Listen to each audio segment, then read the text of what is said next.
Hello, everyone. Today we're going to talk about a shocking scandal.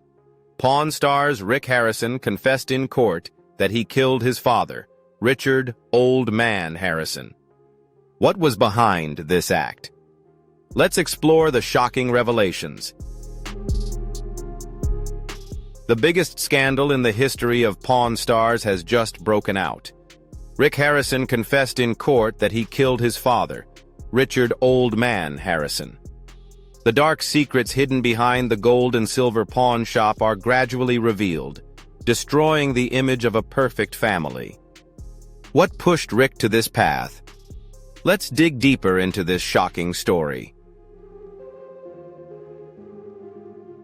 Rick Harrison, Pawn Stars, shocked the world when he confessed in court that he killed his father, Richard Old Man Harrison.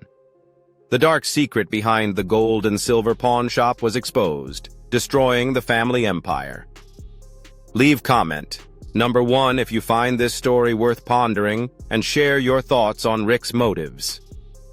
Leave comment number 0 if you are shocked and want to talk about how you feel about the dissolution of a television icon. Share your thoughts now.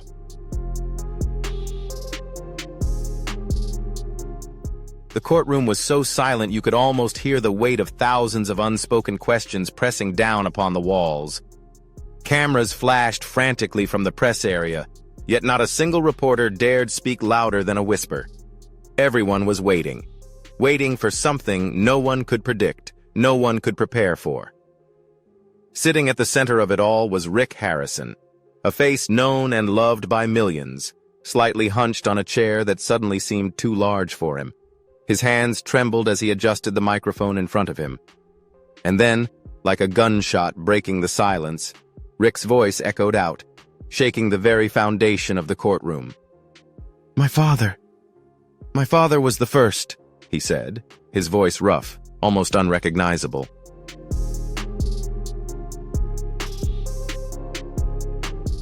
Shock wasn't strong enough to describe the feeling that spread throughout the room. It wasn't just the gasps from the jury box or the hurried scribbling of pens on notepads. It was something deeper, a cold skepticism creeping into the pit of everyone's stomach. It was a nightmare unfolding in real life, coming directly from the lips of a man whose public image had been carefully built for over a decade as someone honest, approachable, and down to earth. Rick Harrison, the beloved star of Pawn Stars, was no longer merely accused of a crime. He had just confessed to something that would forever stain his legacy.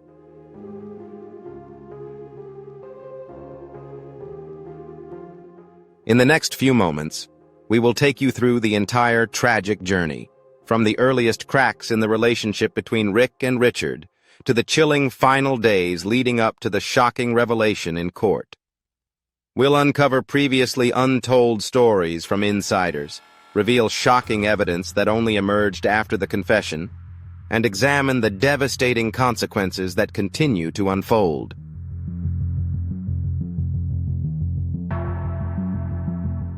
Think you know Rick Harrison? Think again. When Rick took the stand that day, many believed it would be just another trial. Carefully worded denials, answers crafted by a team of expensive lawyers. But from the moment he entered the courtroom, something was different. His usually confident posture sagged under an invisible weight. His eyes, usually sharp and calculating, were dull, almost vacant.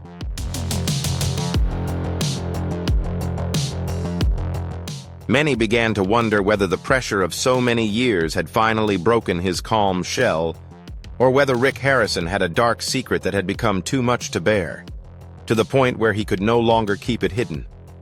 As those words left Rick's lips, time seemed to freeze, and the entire courtroom held its breath in utter shock. Even the prosecutor, who was always calm, could not hide the shock on his face.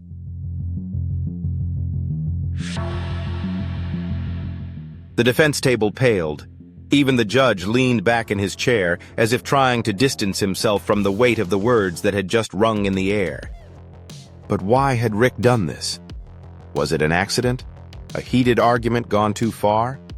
Or was it something much colder? A carefully calculated move born of resentment, greed, or desperation? That question would haunt the proceedings for weeks to come. To understand what really happened, you had to rewind.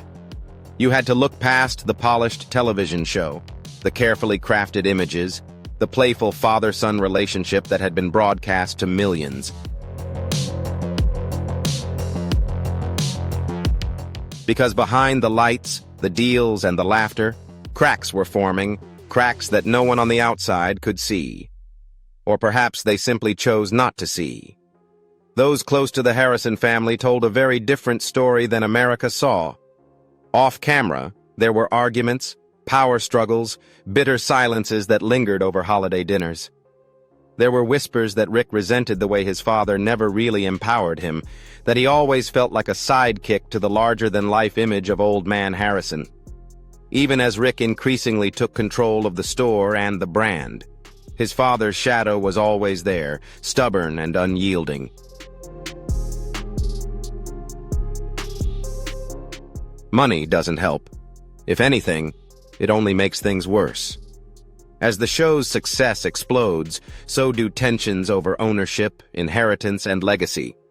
Rick wants more control, more say.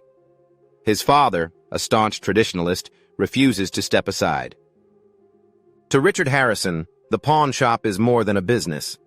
It's a dynasty, something he's built with his own sweat and sacrifice. To Rick, it's supposed to be his future, his kingdom to rule without interference. Rick Harrison just confessed to the murder of his father in court.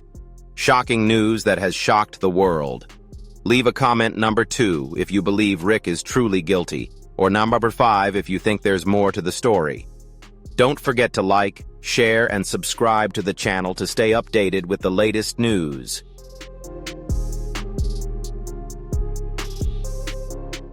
But Richard refused to let go, and the longer the fight dragged on, the more toxic it became. People close to the family talk about secret arguments behind closed doors, about Rick storming out of meetings, about legal documents being drawn up and hastily withdrawn, threatening to change the direction of the family fortune. And then, as Richard's health began to fail, the stakes only increased. It was no longer just a matter of pride. It was about who would be left standing when the dust finally settled. And finally, Rick Harrison decided he couldn't wait any longer.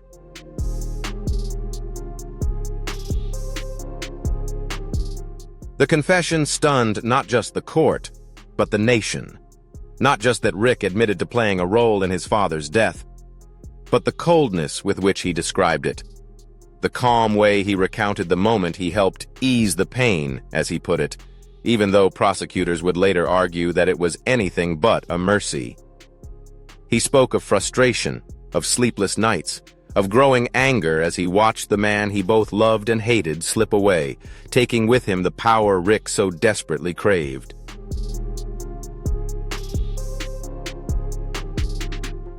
The final confrontation, he said, was not explosive, not violent, at least not in the way most people imagined. It was a decision, he said, a terrible, deliberate decision. As the confessions unfolded, some jurors wept openly. Others sat motionless, trying to absorb the enormity of what they were hearing. And somewhere in the audience, Rick's son, Corey Harrison, bowed his head, his shoulders shaking with silent sobs. The family was torn apart before the eyes of the world.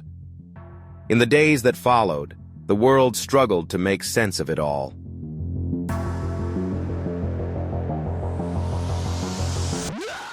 Was Rick a monster, a calculating heir, ready to destroy anyone who stood in his way? Or was he a broken man, crushed by pressure, buried under years of resentment, finally exploding in a moment of weakness? There are no easy answers. There never have been in stories like this. But what has become clear, painfully clear, is that Rick Harrison's downfall was about more than a moment in a courtroom. It was about years of unresolved conflict, simmering wounds, and a family legacy poisoned by ambition and pride. And for the millions of fans who believed in the illusion, who laughed, learned, and bargained with Rick for more than a decade. It was the ultimate betrayal.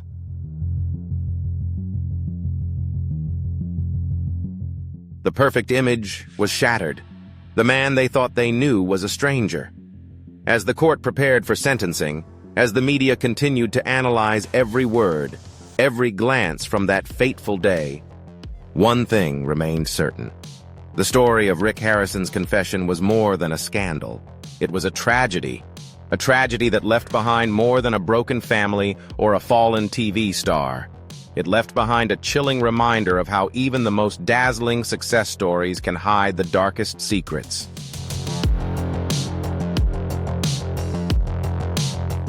Stay with us, because in the chapters that follow, we'll delve deeper into how the cracks began, who saw the signs and chose to ignore them, and how greed, pride, and betrayal led to one of the most shocking confessions in television history. This was just the beginning. There was a time when Rick Harrison seemed infallible. To millions of viewers across America and beyond, he was more than just a businessman running a pawn shop on the edge of Las Vegas. He was a symbol of something rare and authentic, a self-made man who turned dusty collectibles and forgotten relics into a television empire. Week after week, fans tuned in to Pawn Stars, not just to see what strange items would appear, but also to see Rick, the sharp negotiator with a dry sense of humor, a sharp tongue, and a seemingly unbreakable bond with his father, Richard Old Man Harrison. It wasn't just entertainment, it was comfort. A piece of American culture that made viewers feel like they knew the Harrisons personally, like they were family. But behind the carefully crafted public image, cracks were beginning to form. Cracks that, if you looked closely, had always been there.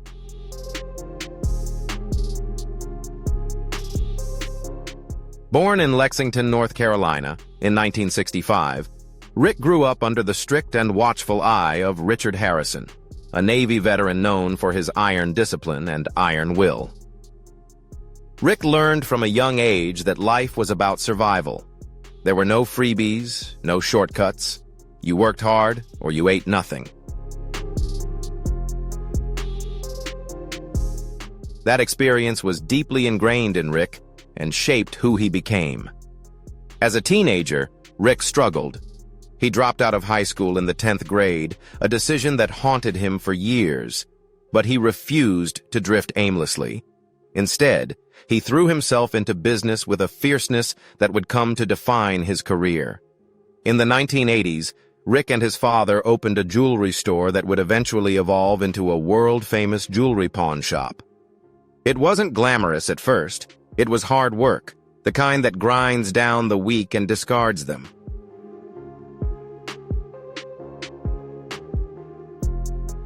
Rick learned to find value in things others considered trash.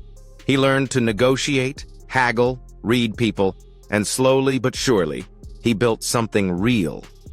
But it wasn't until 2009, when the History Channel debuted Pawn Stars, that Rick Harrison became a household name. The show was an instant hit. Viewers were captivated not only by the strange treasures that appeared on the counter, but also by the relationships between Rick, his father, his son Corey, and the family's lovable best friend. The show had an authenticity that other reality shows lacked. It felt unscripted, raw, real.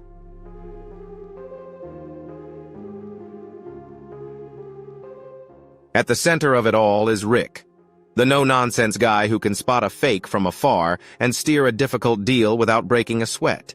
He's not pretentious or pretentious. He's sharp, no nonsense, a little gruff but very likable. He's, by all accounts, the perfect son. The way Rick talks about his father on the show only reinforces that image. He often jokes about the old man's stubbornness, grumbling, and old-fashioned ways. But beneath the jokes is a palpable respect, even a kind of awe.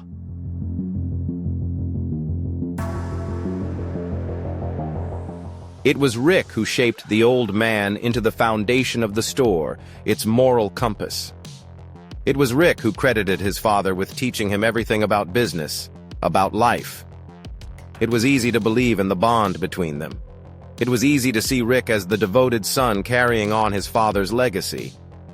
But the reality was much more complicated.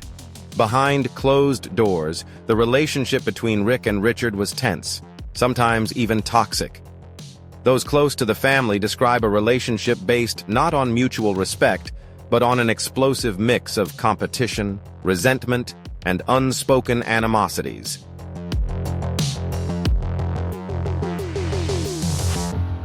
Richard Harrison, by all accounts, was a hard man to please. His standards were impossibly high, and he demanded absolute loyalty and obedience. Rick, fiercely independent and increasingly ambitious, felt stifled by his father's control. As Pawn Star's success grew, so did tensions between them. There were disagreements over the direction of the store, over the contracts they signed, over how money should be divided. Richard, traditional to the core, resisted any attempt to modernize or expand.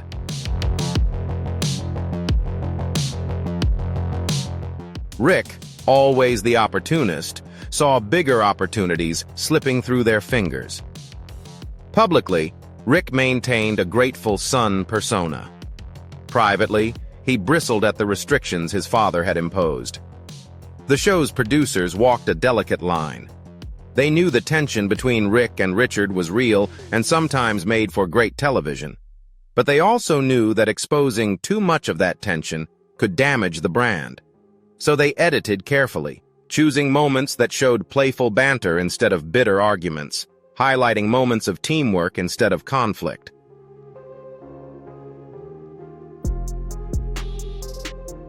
For a long time, this approach was effective.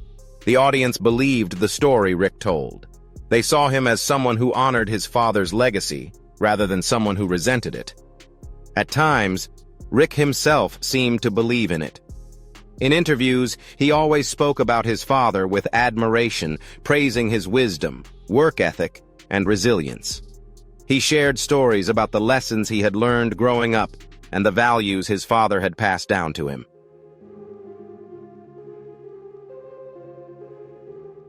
But over the years, maintaining that illusion became increasingly difficult. Those close to them began to notice the cracks. Employees at the gold and silver pawn shop whispered about the growing arguments between father and son. The business deals Rick wanted to pursue, but Richard vetoed. The partnerships Rick tried to form but was publicly embarrassed by his father. Old Man, even as his health declined, still refused to relinquish control. Rick, watching the empire he believed he had built being dominated by someone he felt was outdated, simmered with frustration. And then there were the legal issues. In the years before Richard Harrison's death, rumors circulated about changes in the family's trust and will.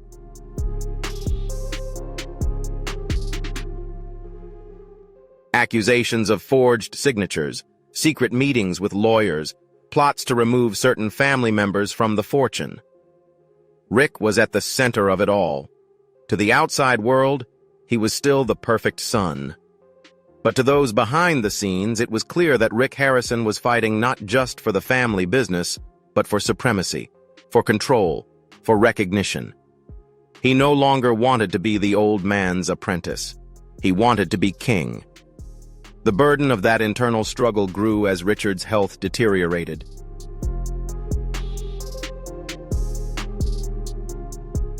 Parkinson's disease robbed the old man of his physical strength, but not his iron will. Even in his final months, Richard refused to name Rick sole owner of the store, refused to cede the reins gracefully. To Rick, it must have felt like a betrayal. After all he had done, after building the brand, expanding the business, turning a dime store into a cultural phenomenon, he was still being treated as second fiddle. The resentment simmered. It ate away at him day by day until it became something toxic, dangerous.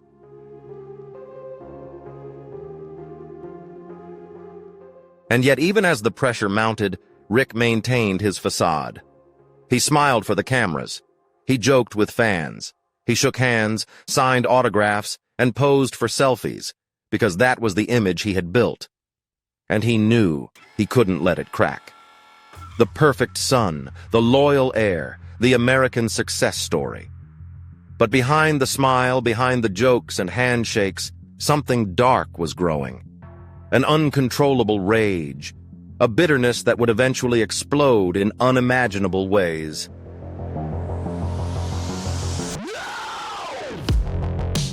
When Rick Harrison stood up in the courtroom and confessed to taking his father's life, it was more than a sudden shock. It was the tragic, inevitable conclusion to a story that had been unraveling for years. Rick Harrison's downfall did not happen overnight.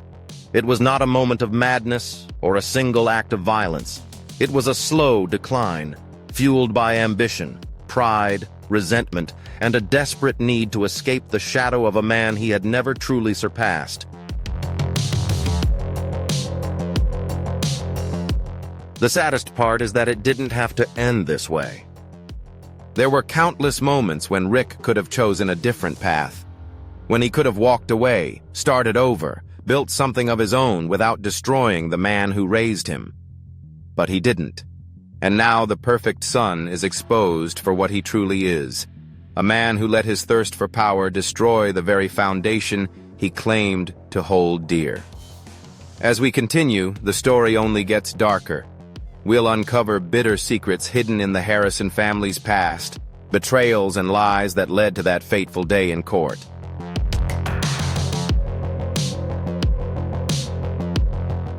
We'll reveal how fame, fortune, and pride turned a beloved TV family into a cautionary tale of ambition gone horribly wrong.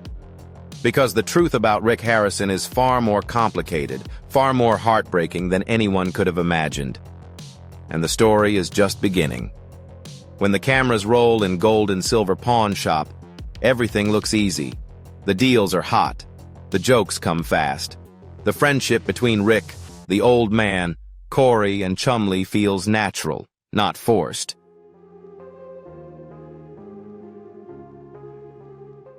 Viewers see a close-knit family running a business with a unique rhythm, full of history and friendly banter. It feels authentic, even heartwarming. But the truth, the stark and uncomfortable truth, is that life behind the camera is anything but harmonious. Beneath the surface of the pawn shop's glittering success story, a storm is brewing. A storm built on ambition, jealousy, financial strife, and generational pride. And while viewers are busy admiring Civil War guns and antique phonographs, the Harrison family is slowly tearing themselves apart behind closed doors.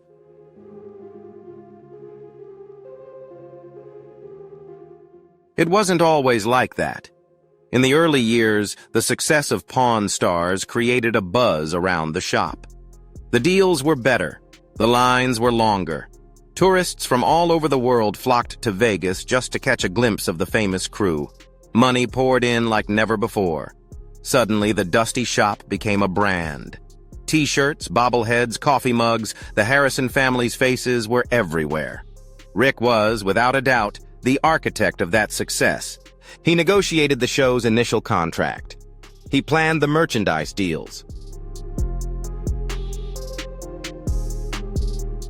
He pushed for expansion into books, advertising deals, even a chain of restaurants. Rick didn't just want a good TV show. He wanted an empire. But not everyone shared Rick's vision of the future, especially the old man. Richard Harrison grew up in a different era. To him, the pawn shop was never meant to be a brand. It had to be a family business, stable and trustworthy. He was skeptical of Hollywood deals, wary of corporate interests. And most of all, he resented the idea that anyone, not even his son, could tell him how to run the shop.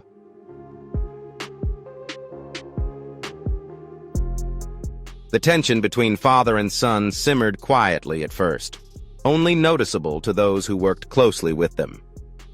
Staff began to notice how meetings between Rick and the old man ended in arguments. Seemingly simple decisions, like expanding the store, became contentious. A former producer who agreed to speak anonymously recalled that the crew often had to reshoot scenes because the mood on set suddenly deteriorated without warning. There were days when Rick was ready to start, and the old man was just sitting there, the producer said, refusing to participate as a form of protest.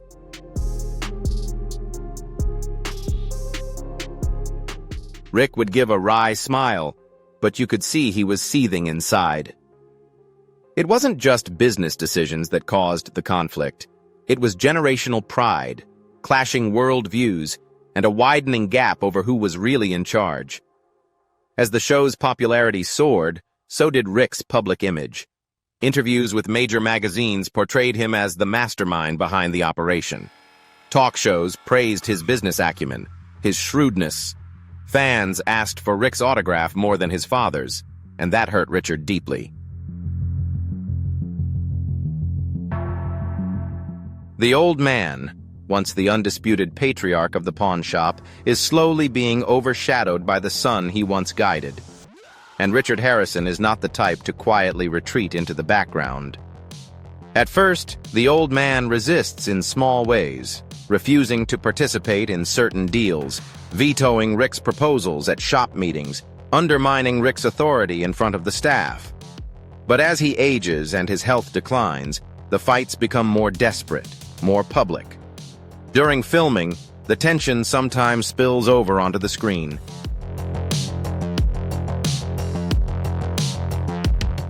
Look closely and you can catch moments when the banter between Rick and his father takes on a more pointed tone, when a joke hits harder than it should, when the smile fades a little quicker, when a flash of genuine resentment flashes in Rick's eyes before he can contain it. The producers try to edit it out, but they can't erase the growing resentment that poisons the family from within. The conflict isn't limited to Rick and his father.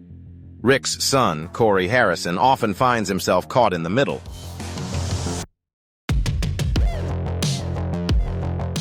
Torn between loyalty to his grandfather and his father's ambitions, Corey struggled to navigate toxic family politics. Insiders say Corey confided in friends privately about feeling trapped, fearing he would inherit not only the business, but also the family's fractured legacy. Chumley saw the cracks forming too. While he largely stayed away from the power struggles, he once remarked in an interview that working at the salon was much more stressful than it looked on TV.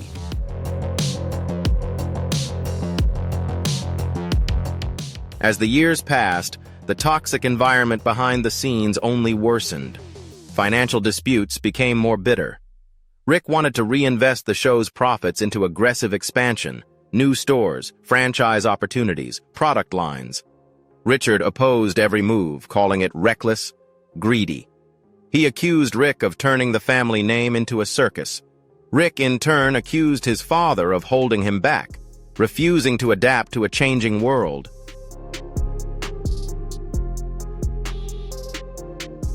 There were rumors of bitter disputes over the will. Whispers that Rick had pushed for changes early to secure his inheritance while the old man was alive and still resisted. Legal battles over ownership flared and fizzled behind the scenes, never fully coming to light but leaving deep scars on the family. Some insiders say Rick even considered leaving the shop altogether, building his own brand without his father. But pride and a fierce need to win kept him going. The emotional toll of living under constant pressure, balancing love and resentment, feeling forever trapped in a battle he could not openly acknowledge, was enormous.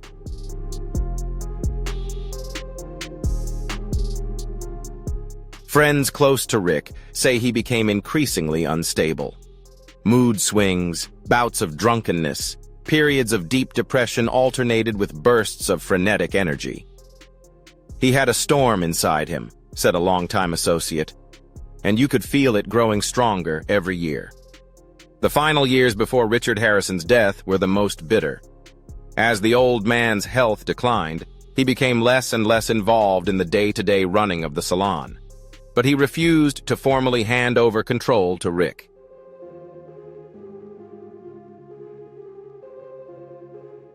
Documents were drawn up, wills, trusts, powers of attorney, and quickly discarded as new arguments arose. Rick's frustration turned to rage. A simmering anger consumed everything around him. Behind the cameras, gold and silver pawn shop was a battlefield. Deals were still being done. Customers were still coming in. But the family at the center of it was in free fall. And yet somehow the show went on. The cameras kept rolling. The jokes kept coming, because that was the brand. That was the illusion.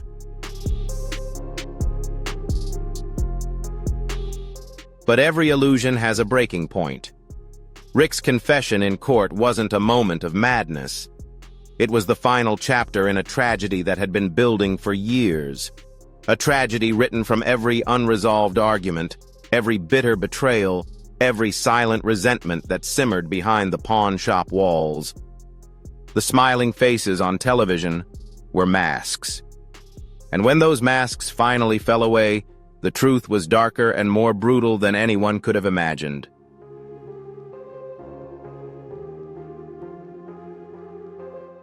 As we continue, we explore the final days of Richard Harrison. Days marked by secrecy, manipulation, and a family so fractured that reconciliation was no longer possible. For behind every glittering success story lies a shadow. And in the case of Rick Harrison, that shadow eventually consumed everything. It was a warm, quiet evening in Las Vegas when the news began to spread. Richard Benjamin Harrison, the larger-than-life figure affectionately known to millions as the Old Man, had died.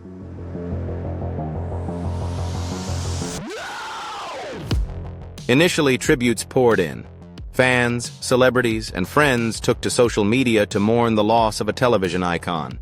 Photos of Richard's stern yet humorous face, sitting behind the pawn shop counter, flooded news feeds. Stories of his wisdom, humor, and uncompromising demeanor spread like wildfire.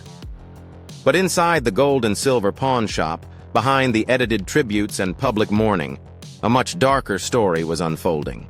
One that, if you look closely, had been brewing for years.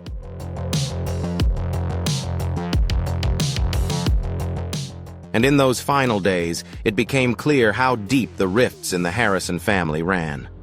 Richard Harrison's health had long been failing, but few outside the family knew how serious his condition was.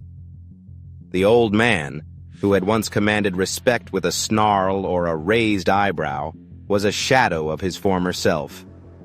Parkinson's disease, a slow and ruthless thief, had robbed him of the abilities that had once defined him.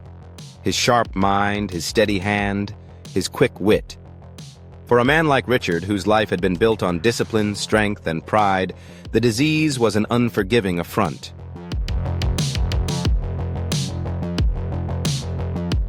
In the weeks before his death, Richard rarely left home.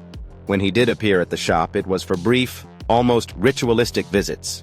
A photo here, a short film there, before returning to his private world of decline. He stopped negotiating deals, stopped checking inventory, stopped making the brief statements that fans expected. Those close to him said he seemed resigned, as if he knew his time was running out. But there was no peace in his final days, no tender farewells to his loving family.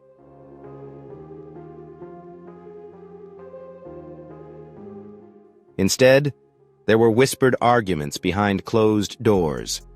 There were lawyers coming and going at odd hours.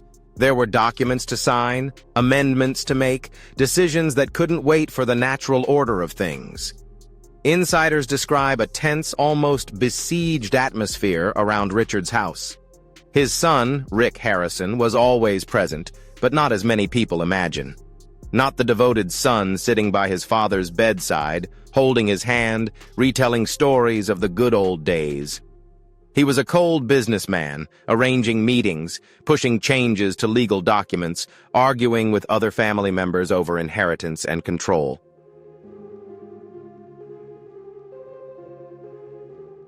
Some who witnessed those final days say Rick was desperate. Desperate to consolidate his position, to hold on to the empire he had helped build. Others suggest something darker, a cold calculation that governed his every move. They speak of Richard Harrison not as a beloved patriarch, but as the final obstacle standing in Rick's way. It's important to understand how big the stakes were. Gold and Silver Pawn was more than just a store. It was a multi-million-dollar brand. The television deals alone were worth millions.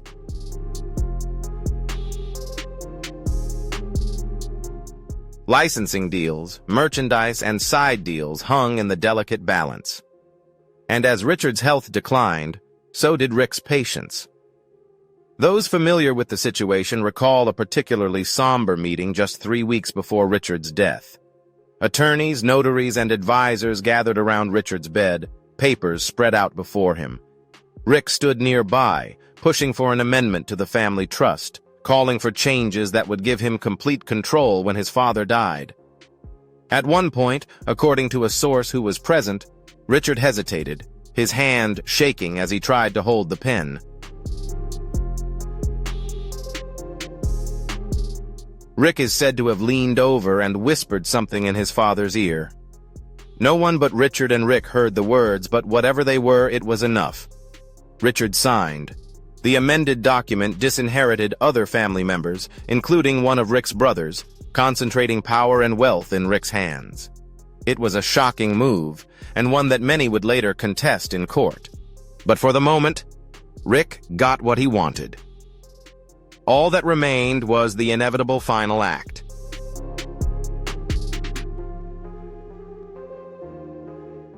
Those who visited Richard in his final days described a man who was exhausted, both emotionally and physically. He rarely spoke, preferring to stare out the window or sleep for hours. When he spoke, it was often in fragments, unfinished thoughts, memories slipping through his fingers like sand. He asked about old friends he had not visited in years.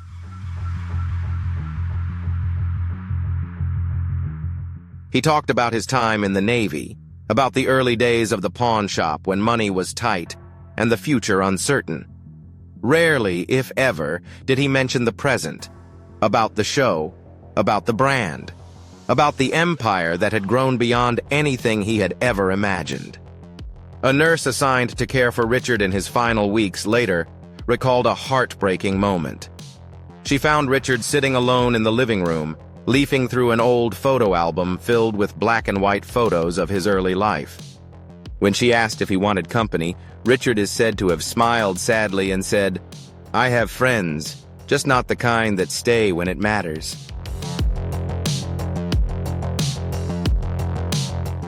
It was a chilling statement that would haunt her long after Richard's death. Meanwhile, Rick was busy managing his image. Social media posts showed smiling family photos, cheerful updates about the store's latest arrivals, teasers for upcoming episodes. There was no hint of the storm behind the scenes, no acknowledgement of the ongoing battles over Richard's legacy. When Richard Harrison finally died, there was no family gathered peacefully around him, holding his hand in a loving farewell. It was quiet, almost anonymous.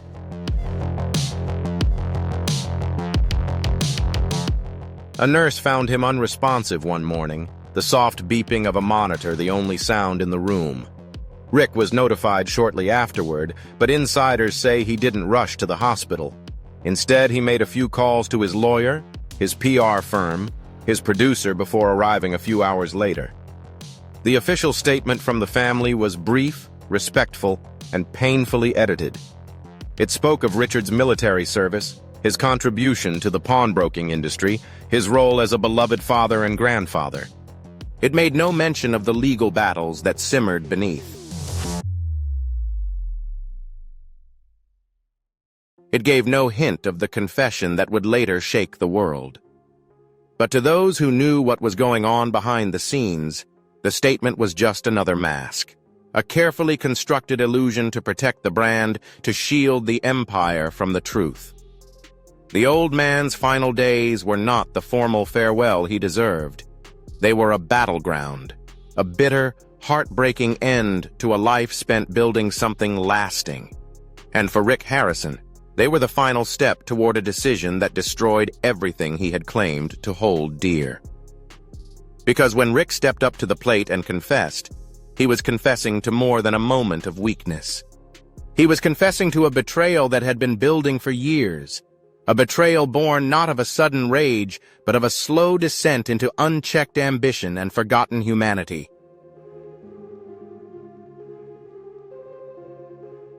In the next chapter, we enter the courtroom itself, the moment when Rick Harrison shattered the illusion, tearing apart the last remnants of a lifetime's worth of carefully crafted image.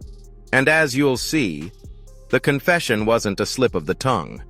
It was a long overdue reckoning. The courtroom that day was filled with a tense, excited energy. Media vans lined the sidelines like vultures waiting for the first sign of death. Tripod cameras were strung out to record every movement of the curtains, every whisper in the entryway. Inside, reporters clutched notebooks and tape recorders like shields. Hardened veterans, sensing something momentous was about to happen.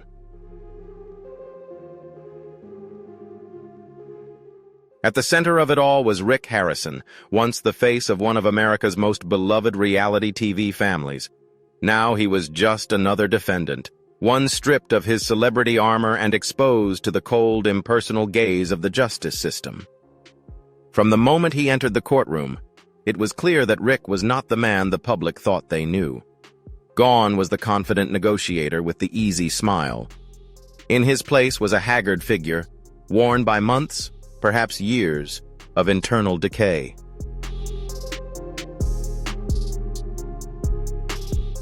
The suit, though tailored, hung a little too loose on him. His eyes darted around the room, lingering on no one spot for too long. When he finally sat down at the defense table, the leather chair creaked loudly in the tense silence. Across the room, the prosecution prepared its evidence. Thick files stacked neatly before them like a fortress of cold truth. The lead prosecutor, a sharp-tongued woman with a reputation for breaking even the smoothest defendants, barely glanced at Rick. She didn't need to. She knew the evidence was strong. All she needed was patience.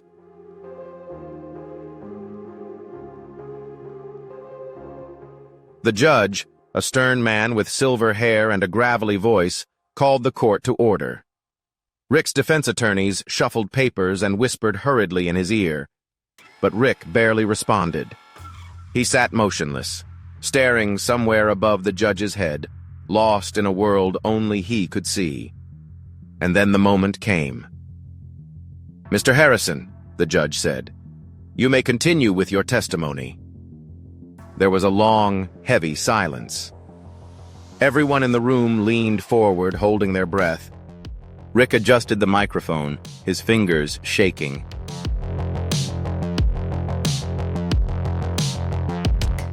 He cleared his throat, the sound painfully loud in the silent room.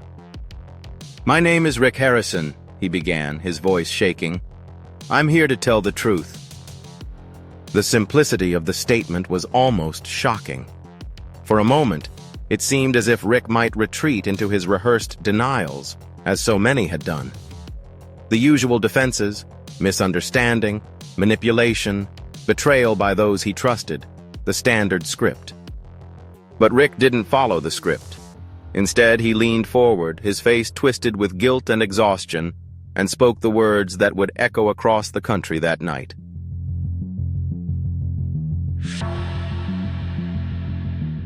My father was the first. I killed him." The courtroom erupted in gasps and screams. Reporters scrambled to write down every word. The jury stared, some covering their mouths in shock. Even the judge, who had presided over murder, drug conspiracy, and organized crime cases, blinked as if unsure he had heard correctly. The defense team was stunned. This was not the plan. Rick was supposed to maintain plausible deniability, sowing doubt without admitting guilt. Instead, he had just destroyed his own case with a simple, devastating confession.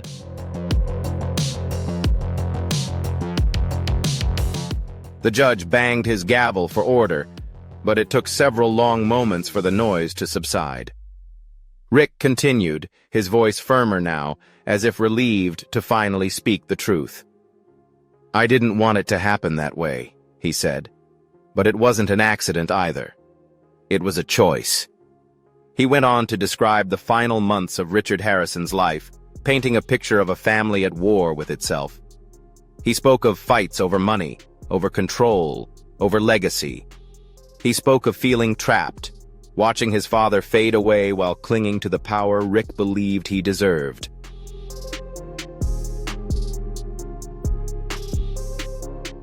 "He wouldn't let go," Rick said, his voice breaking. "He wouldn't let me go, and I couldn't wait any longer." He described a night when he visited his father alone. The old man, weakened by Parkinson's, was especially fragile that night.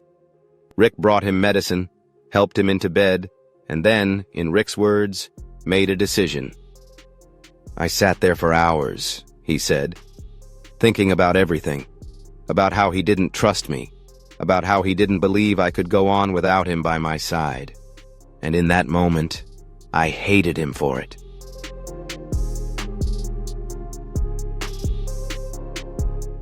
"I hated him because he made me feel like I was nothing without him, and I knew he would never let me go." Rick's voice trailed off as he described what happened next. The details were clinical, almost detached. He'd given his father an overdose of medication, not enough to cause immediate alarm, but enough to ensure the old man's weakened body wouldn't make it through the night. "I told myself it was mercy," Rick said, "that it was better, but it was a lie. It was selfish. It was about me."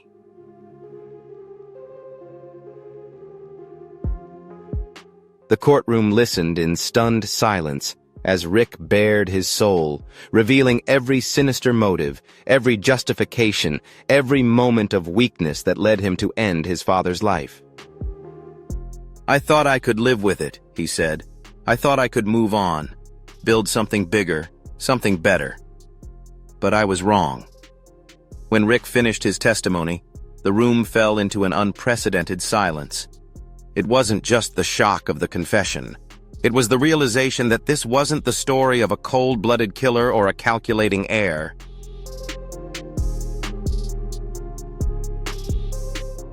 It is the story of a son crushed under the unbearable weight of expectation and legacy. A man who loves and hates the same person with equal intensity and ultimately makes a choice he can never take back. The prosecution, stunned by the confession, quickly seized the opportunity. They presented evidence that bolstered Rick's case, text messages that expressed growing frustration, financial records showing sudden transfers of assets after Richard's death, testimony from former employees who witnessed the growing instability between father and son.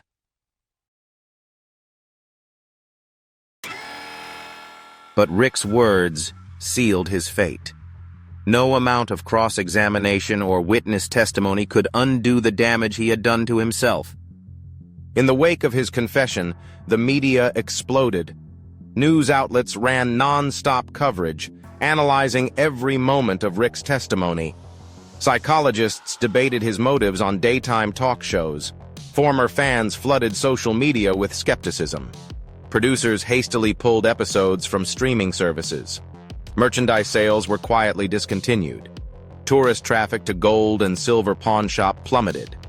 It was as if Rick's confession had not only ended his own career, but had poisoned the legacy he had spent decades building.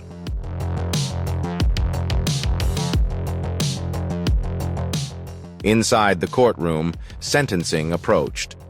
Legal experts speculated about what punishment awaited Rick. Some argued for leniency, citing diminished mental capacity and emotional trauma.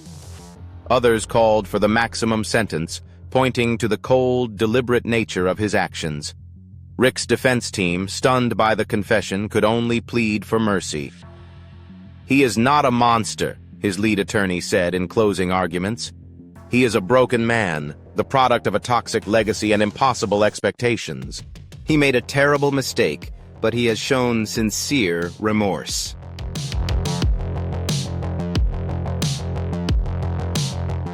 The prosecution was less forgiving. Mr. Harrison was not a victim, the prosecutor argued.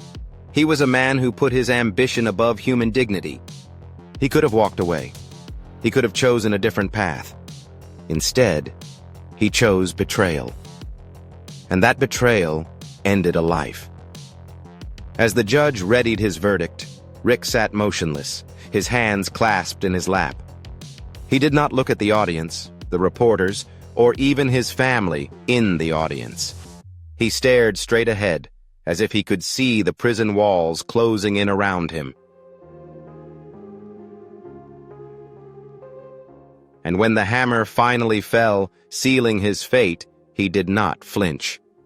Because in his heart, Rick Harrison knew the truth. The punishment was not a prison sentence. The punishment was living with what he had done. And no court, judge, or jury could impose a heavier burden than that. When Rick Harrison confessed to ending his father's life, the courtroom was not simply stunned. It was paralyzed by a more complex, haunting question. Why? Why would a man who seemed to have it all, fame, fortune, family legacy, do something so devastating, so irreversible?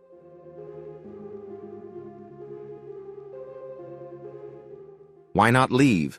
Why not abandon the empire? Why not start over? Why not choose peace over destruction? The answer is not simple. It cannot be explained by a single word like greed or anger. It is a tangled web of resentment, duty, ambition, love, hate, and fear that has slowly squeezed Rick's mind over the years until there is nowhere left to run. To understand why Rick Harrison did what he did, you have to peel back the layers of his life. Not the public image he presented to the world, but the inner storm that has been brewing inside him since the first day he stepped into his father's shadow.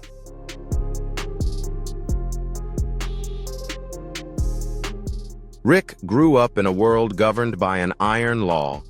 Only the strongest survive.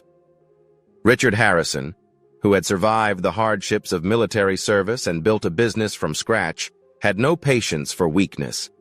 In Rick's earliest memories, love was conditional. Respect was earned or not. Failure was not tolerated. Excuses were not accepted.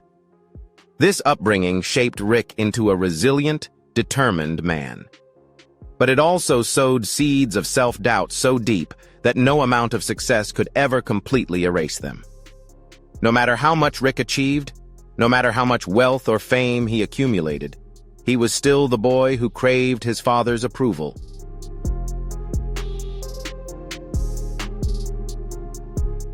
Still the son who never felt like he was enough. That internal battle simmered silently for decades. On Pawn Stars, Rick and the old man often played out in light banter. But to those who watched closely, the tension was palpable. It was in the way Rick sometimes held back sharp responses, the way his smile faltered when his father corrected him on camera, the way he glanced sideways, searching for and rarely receiving recognition. Success only made matters worse. As Pawn Stars exploded in popularity, Rick was thrust into the position of power he had always dreamed of. And yet, the old man remains the undisputed leader. Every interview, every fan interaction, every piece of merchandise features the stern image of Richard Harrison as the true patriarch of the business. Rick is celebrated, yes, but always behind the myth of the old man. Imagine building a kingdom only to be treated as a steward, a stand-in for someone else's legacy. Imagine spending your life in a business, only to be told over and over again that you'll never truly be in charge. For Rick, this is not only frustrating, but humiliating.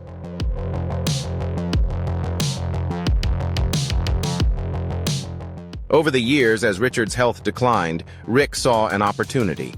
An opportunity not just to lead, but to liberate.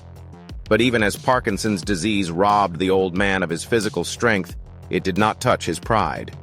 Richard Harrison remained stubborn, unyielding, a towering presence that could not be erased by circumstance alone. Rick's resentment turned to bitterness, and that bitterness to rage. Psychologists who later analyzed Rick's confession described it as a classic case of dual loyalty conflict, a situation in which a person feels torn between duty to others and his own survival instinct.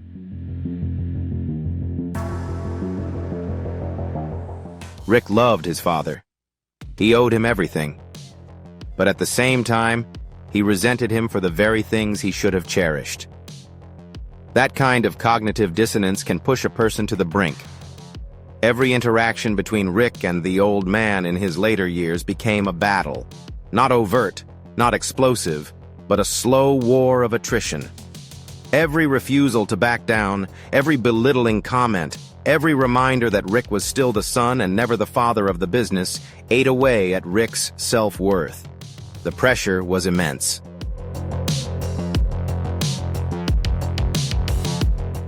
Behind the scenes, Rick is responsible for not only the day-to-day operations of the store, but also television contracts, merchandise deals, fan expectations, and a growing empire that requires constant management. Every success is clouded by the awareness that he still doesn't have the final say.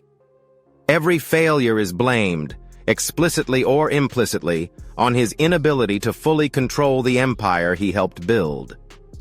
Financial stress exacerbates emotional turmoil. Although Pawn Stars is extremely profitable, money must be carefully managed to maintain the facade of a small, family-owned business that audiences love. Expansion projects, licensing deals, and legal battles drain resources faster than they come in. And every major decision still required the old man's approval. Rick found himself trapped, burdened with responsibility, but shackled by limits he could neither remove nor escape. In interviews following Rick's confession, former employees spoke of watching him change over the years.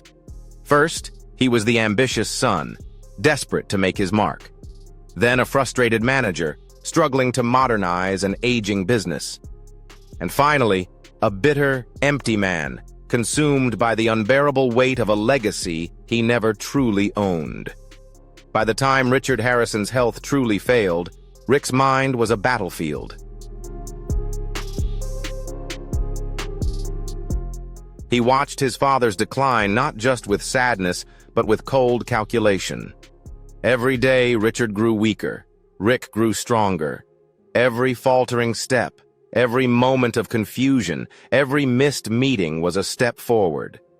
And yet, when the final opportunity came, when Richard was weak enough to be vulnerable, to be overcome, Rick found himself paralyzed by guilt. For as much as he resented the old man, he still loved him. The decision to end his father's life had not been made in anger. It had been the result of years of pent-up emotion, years of feeling invisible, inadequate, chained to a future that would never truly be his.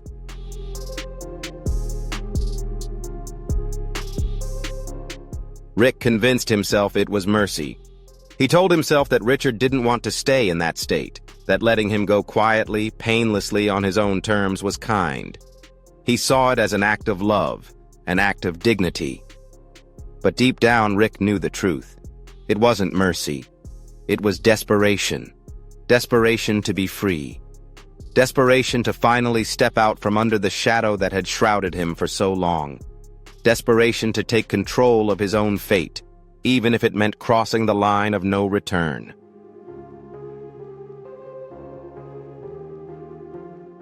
His confession in court was the culmination of that internal struggle.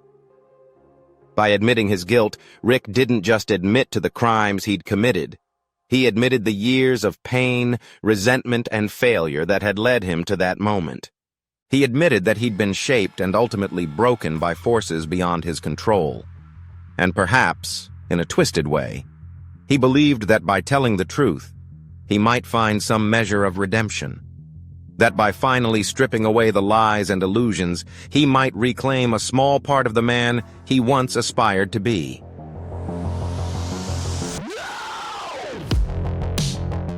But redemption, if it comes, won't come easily. Because the truth about Rick Harrison isn't just that he committed a terrible act. It's that he spent his life chasing validation from a father who never quite gave it, and destroyed everything he loved in the desperate, misguided hope that he might finally be himself. As we move into the next chapter, We'll see how that desperate act shattered what was left of the Harrison family, and how the consequences of Rick's decision continue to ripple through relationships, reputations, and lives.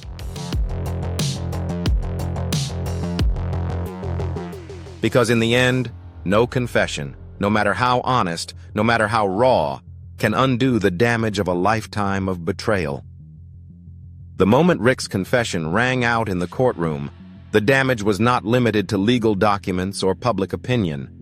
It spread like a shockwave, shattering every fragile relationship that bore the Harrison name. The confession did more than destroy Rick's future. It detonated what remained of a family weakened by years of silent wars, unspoken betrayals, and unresolved resentments. There is a special cruelty to betrayal when it comes from within. When the enemy attacks, there is at least some dignity in facing it head-on. But when the blow comes from your own flesh and blood, the pain is deeper, more corrosive, irreparable.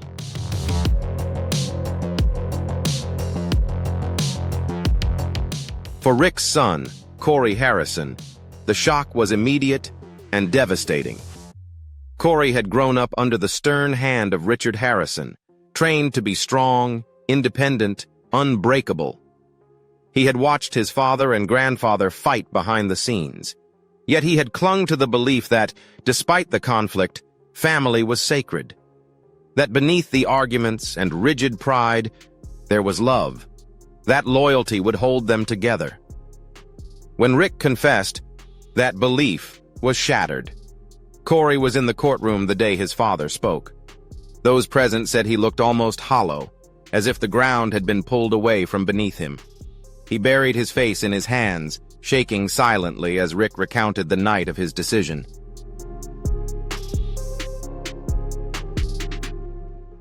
Afterward, Corey refused to speak to reporters. He disappeared from public view, issuing only a brief, heartbreaking statement. "I loved my grandfather. I thought I knew my family. Now I have no idea." Inside the pawn shop, things quickly fell apart.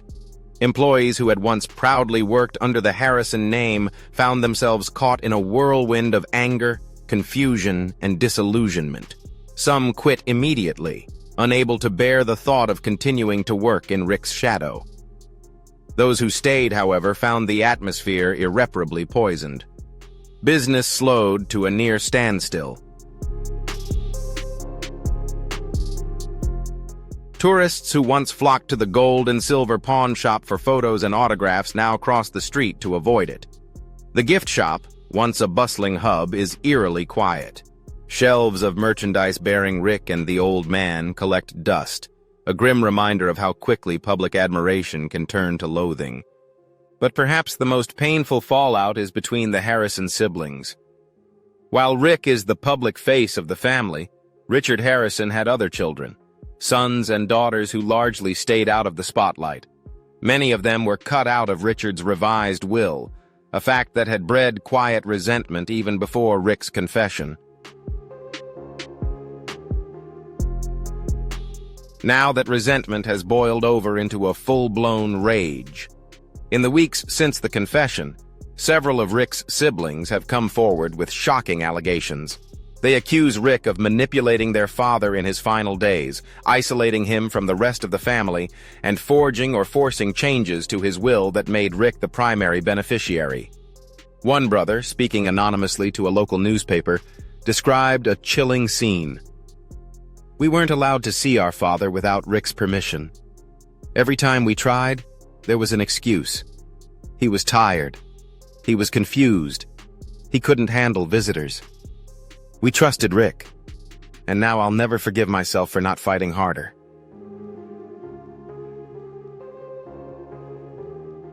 Lawsuits erupted almost immediately. Multiple family members filed lawsuits challenging the amended will, claiming undue influence and elder abuse. Private investigators were hired to dig into Rick's financial dealings in his father's final years. Forensic accountants scrutinized bank statements, business contracts, and property records for evidence of manipulation and fraud. In the court of public opinion, Rick was found guilty. The story was too dramatic, too heartbreaking, too complete. The perfect son turned destroyer. The empire built on family values was exposed as an empty shell.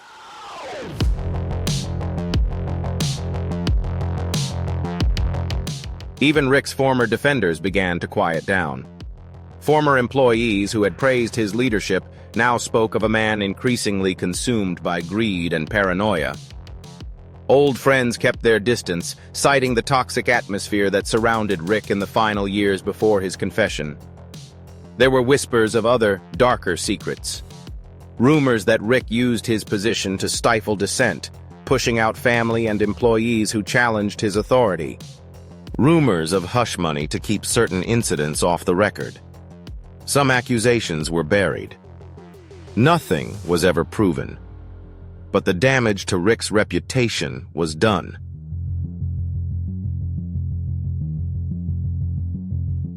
In the rare public appearances Rick made since his confession, he was greeted with hostility. At a gas station just weeks after the trial began, he was confronted by a former fan who spat at his feet and called him a disgrace. At a Las Vegas restaurant he had frequented, staff refused to serve him.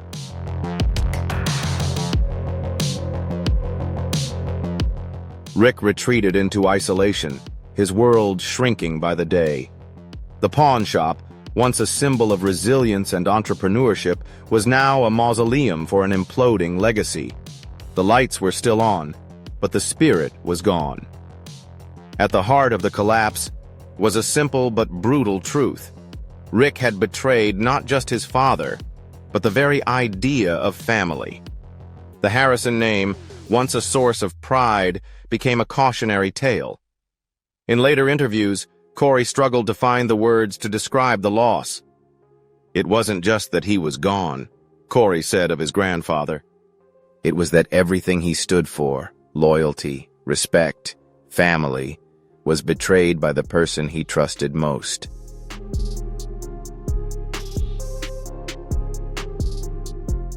The cracks extended beyond the immediate family.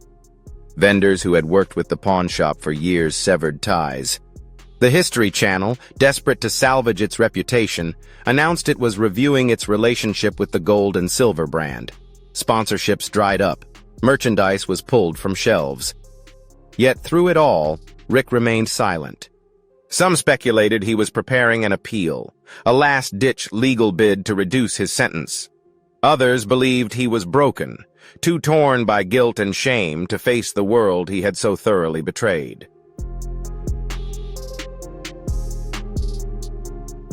The truth is that Rick has lost more than his freedom. He has lost the very thing he spent his life chasing, his legacy. He will not be remembered as the brilliant businessman who built an empire. He will not be remembered as the loving son who kept his father's memory alive. He will not be remembered as a television icon. He will be remembered as a cautionary tale, a man who let ambition, resentment, and pride swallow up everything good in his life and destroyed everyone who loved him in the process.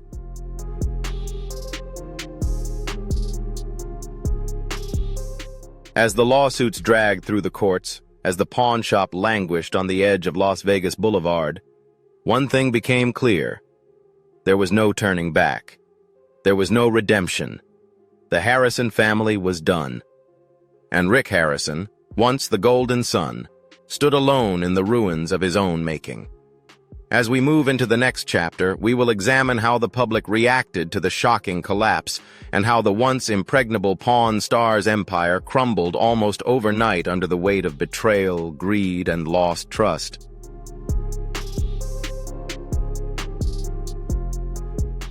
Because in the end, it wasn't just a family that fell. It was a symbol, and America was watching. The news spread faster than wildfire, faster than anyone could have predicted.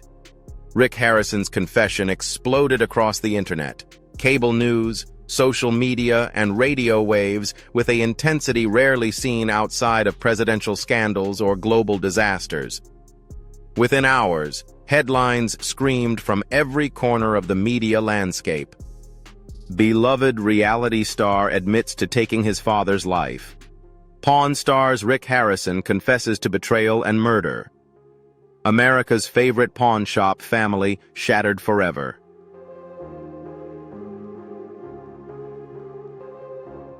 The shock was global. From suburban living rooms to late-night diners, from cramped offices to bustling college campuses, everyone was talking about it. Many people were initially in disbelief. Not Rick Harrison, not the man who had built an empire by buying and selling pieces of history, who smiled a little crookedly as he explained the meaning of a Revolutionary War pistol or an old Coca-Cola sign. He was not supposed to be the villain. He was not supposed to do something so cruel, so conclusive.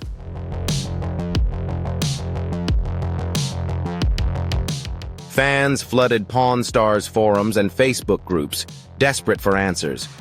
Some clung to denial, insisting that there had to be something more, a missing piece of the puzzle that would explain everything, somehow exonerate Rick. Maybe he was coerced. Maybe he was covering for someone. Maybe the confession was misinterpreted. But as transcripts of his court testimony spread online, the harsh reality sank in. There was no misunderstanding. Rick Harrison had confessed fully and without hesitation to ending his father's life. And America, which had once embraced him as a symbol of hard work and family loyalty, turned against him in collective outrage. Online petitions calling for history to remove all Pawn Stars content from its streaming service gathered tens of thousands of signatures in days.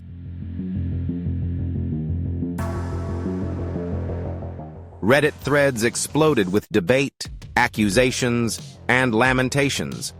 YouTube channels that had once celebrated the best moments of Pawn Stars now posted angry commentary analyzing Rick's downfall. Twitter, as ruthless and unforgiving as ever, erupted in a storm of criticism. Hashtags like #CancelPawnStars, #RickHarrisonMonster, and #JusticeForOldMan trended for days. Memes circulated mocking Rick's downfall.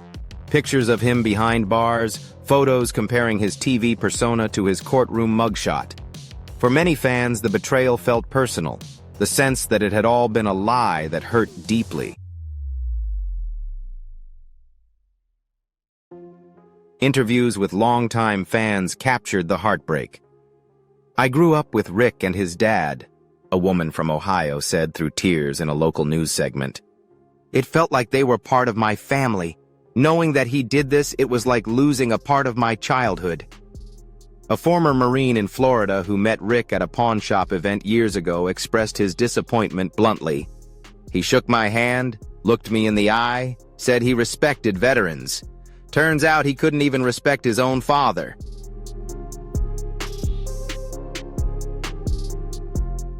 Cable news commentators jumped on the story with glee.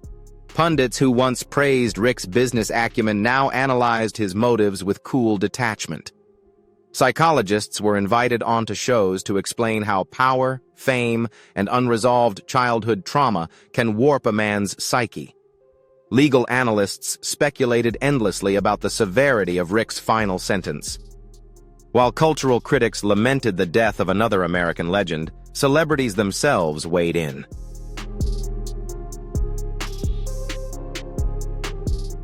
Actors, musicians, and other reality TV stars tweeted their horror and disgust. Several former Pawn Stars guests publicly distanced themselves, issuing statements condemning Rick's actions and expressing sympathy for the rest of the Harrison family. But the most intense backlash may have come from within the Pawn Stars fandom itself. The casual collectors, history buffs, and small-town dreamers who saw a part of themselves in Rick's journey. For them, the betrayal was complete.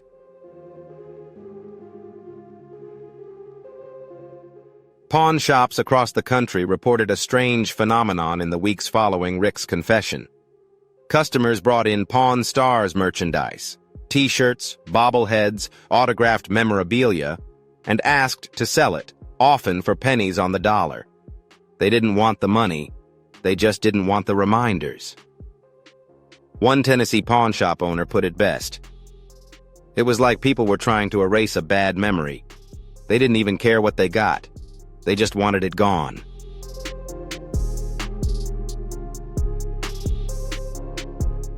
Pawn Stars, once the History Channel's golden goose, became a toxic brand almost overnight. Ratings plummeted. Reruns were quietly pulled from prime time. Streaming services deleted entire seasons without explanation. Merchandise partnerships evaporated. The History Channel, caught between loyalty to one of its most lucrative brands and growing public outrage, issued a carefully crafted statement. "We are deeply saddened by the recent revelations regarding Rick Harrison. Our thoughts and condolences go out to the Harrison family during this difficult time. Effective immediately, all future projects involving Mr. Harrison are suspended until further notice."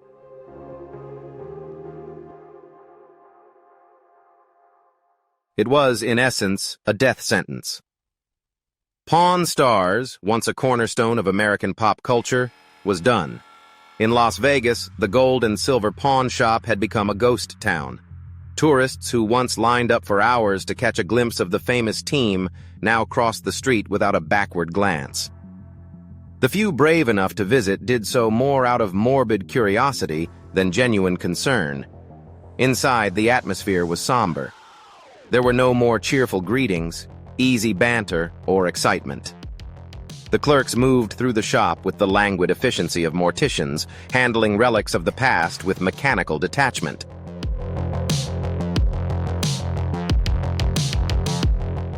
Rick's office, once bustling with activity, is now locked and dark. Even the shop's iconic window display, once filled with rare treasures and exotic antiques, is bare, reflecting the emptiness that has engulfed the business. Yet amid the anger and grief, a deeper conversation begins to emerge, one that goes beyond Rick Harrison and Pawn Stars. It's a conversation about fame, about the dangerous illusion of reality TV, about how easily America can be fooled into believing a story that is never entirely true.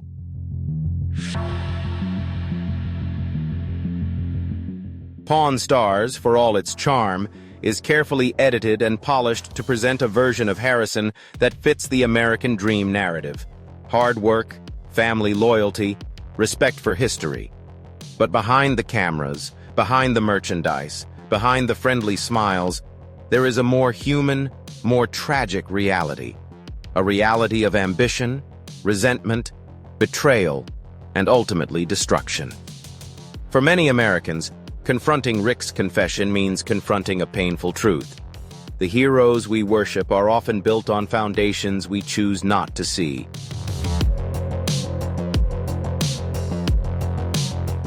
The downfall of Rick Harrison is more than just the end of a television show. It's the end of an illusion. As we move into the next chapter, we'll explore the legal consequences Rick faces, the potential life sentence hanging over his head, the arguments for and against clemency, and the battle that's now being fought not in the court of public opinion, but in the court of law. Because while America may have rendered its judgment, the justice system has yet to deliver its final, devastating blow.